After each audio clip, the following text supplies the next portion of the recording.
टुनटुनी चिड़िया को पेड़ पक्षियों पौधों से बातें करना बहुत पसंद था। एक दिन जब वो अपने जंगल के पीछे वाले बगीचे में नीम के पेड़ से बातें कर वापस आ रही थी, तभी उसे रास्ते में उसको रानू चिड़िया मिल गई, जो उसके कॉलेज में उसके साथ पढ़ती थी।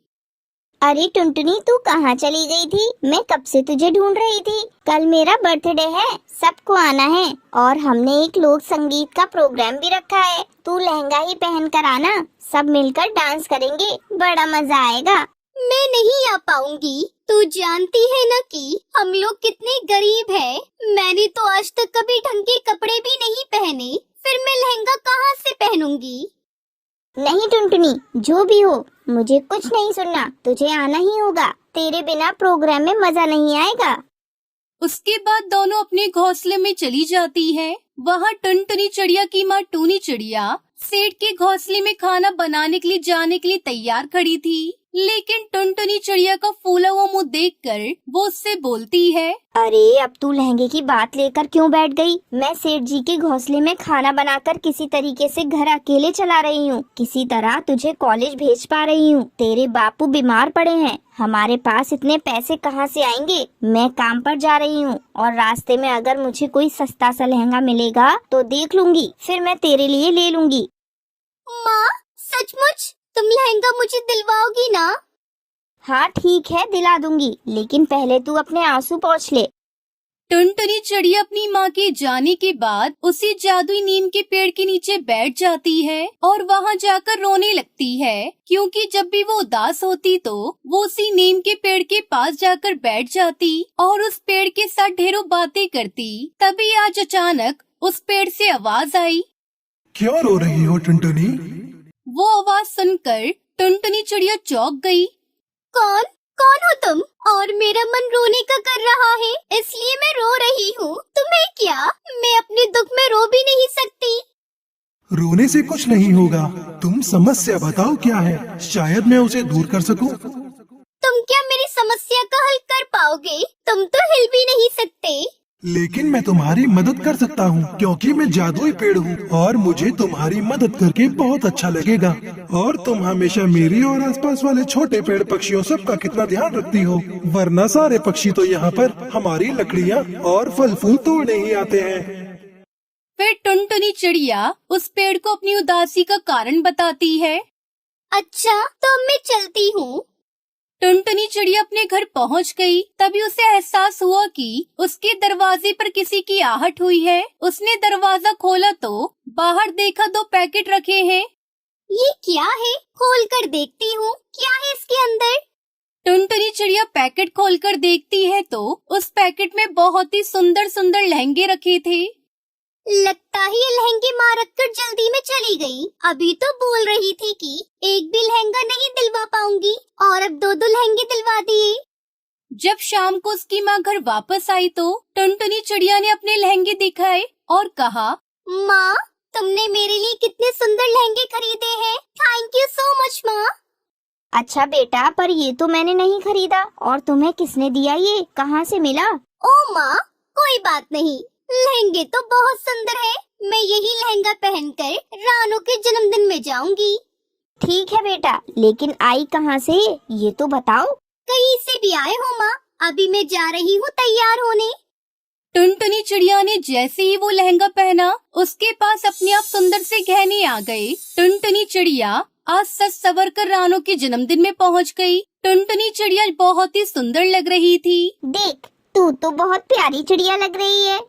फिर टुनटुनी चिड़िया ने वहाँ खूब मजे किए और कुछ समय बाद वो अपने घर वापस आ गई। दूसरे ही दिन वो सुबह सुबह जंगल के पीछे वाले बगीचे में वही जादुई नीम के पेड़ के पास गई और बोली, अरे दोस्त, मैं समझ गई कि वो लहंगे तुम्ही ने दिए हैं। तुम बहुत अच्छे हो। टुनटुनी, वो दोनों ही लहंगे जादुई हैं। एक लहंगे से तुम जो अपने लिए मांगोगी वो मिल जाएगा और दूसरे लहंगे से दूसरों पर उपकार करने के लिए जो मांगोगी वो मिलेगा। लेकिन दोनों लहंगों से दिन में कोई एक बारी एक इच्छा पूरी हो सकती है। हाँ, लेकिन उन लहंगों से कभी किसी का नुकसान करने की मत सोचना। अच्छा ठीक है, अब मैं चलती हूँ। और फिर टुनटुनी चिड़िया जल्दी जल्दी घर आई और उस लहंगे को पहन लिया। ओ जादुई लहंगे, मुझे एक बड़ा सा घर दो जिसमें जरूरत का सारा सामान हो और उसके पीछे एक बगीचा दो। इतना कहते ही उसका छोटा सा घोंसला एक बड़े घोंसले में बदल जाता है और घोंसले के पीछे खूबसूरत से एक बगीचा भी था जहाँ पर ढेरों रंग बिरंगे पशु पक्षी भी थे। और फिर शाम को उसकी माँ घर आती है। फिर टुनटुनी चिड़िया उससे कहती है, अरे माँ देखो, अब हमारे पास कितना बड़ा घर हो गया है और हमारे पास एक बहुत खूबसूरत बगीचा भी है। चलो बगीचे में चलते हैं। लेकिन ये सब हुआ कैसे? इतना बड़ा घोंसला, इतना सारा सामान, इतना खूबसूरत बगीचा, ये सब अचानक कहाँ से आया?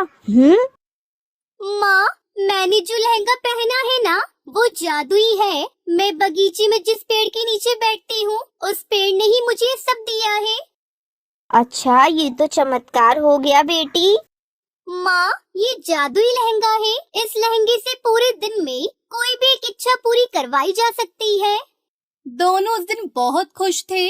टुनटुनी चिड़िया बगीचे में जाकर पशु पक्षी पेड़ पौधों की अच्छी से देखभाल करने लगी। अगले ही दिन टुनटुनी चिड़िया उस जादुई लहंगे को पहनकर बोलती है, हे जादुई लहंगे, मेरे बापू को बिल्कुल ठीक कर दो। टुनटुनी चिड़िया के इतना कहते ही उसके पिता कालू कौवा बिस्तर से उठ गए। सब बहुत खुश थे। आज फिर से टुनटुनी चिड़िया अपने पास वाले बगीचे में गई तो उसने वहां जाकर देखा कि उस जादुई नीम के पेड़ को कुछ पक्षी काट रहे थे। तभी तेजी से उड़कर टुनटुनी चिड़िया उस नीम के पेड़ से लिपट गई और बोली, नहीं नहीं, इस पेड़ को मत काटो। ये आप लोग क्या कर रहे हो? आप लोग इस पेड़ को ऐसे नहीं काट सकते। ए चिड़िया, हट यहाँ से, वरना तेरी गर्दन भी नी कुल्हाड़ियों से काट देंगे। टुनटुनी चिड़िया वहाँ से हट गई और उड़ती हुई अपने घर गई। उसने जादुई लहंगा पहना और कहा, ए जादुई लहंगे, नीम के पेड़ को बचा लो और उसे मेरे बगीचे में लगा दो, वरना वो पक्षी उसे काट देंगे और उसकी लकड़ियाँ बेच देंगे। तभी टुनटुनी चिड़िया को कोई आवाज आई। वो भागकर अपने बगीचे में गई तो देखा कि वो पेड़ उसी बगीचे में खड़ा था और वो पेड़ काटने वाले पक्षी अपनी कुल्हाड़ी लेकर पेड़ पर लटके हुए थे और जोर जोर से चिल्ला रहे थे, बचाओ बचाओ, हमें इस पेड़ से बचाओ, पता नहीं किसने हमें लटका दिया। अरे कोई तो उतारो हमें, बचाओ।